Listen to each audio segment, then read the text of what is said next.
The elm tree in the picture looks pretty ragged, but both trees actually were pretty symmetrical when the stump removers first started working on their branches.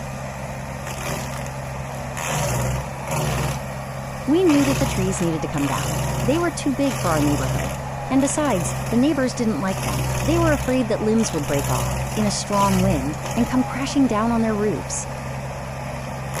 We were amazed by the expertise of the men cutting down the trees. They were fairly quick, but efficient. Their methods seemed to be effortless, but I knew they were applying great skill.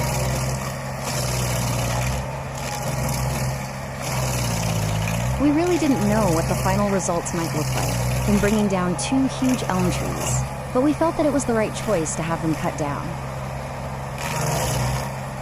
As the trees began to lose their branches, one by one, they started to look like silent giant sentinels, an interesting contrast against the backdrop of the vivid blue sky. They looked pretty forlorn and naked.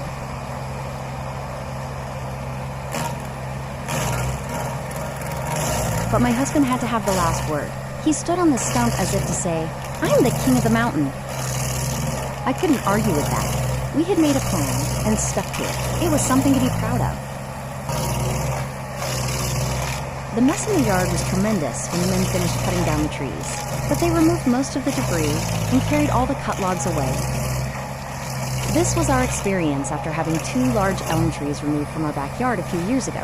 Unfortunately, we are seeing the effects that their roots are still having on our yard.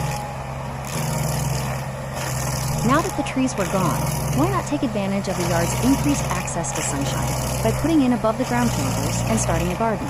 Maybe that should be my next video.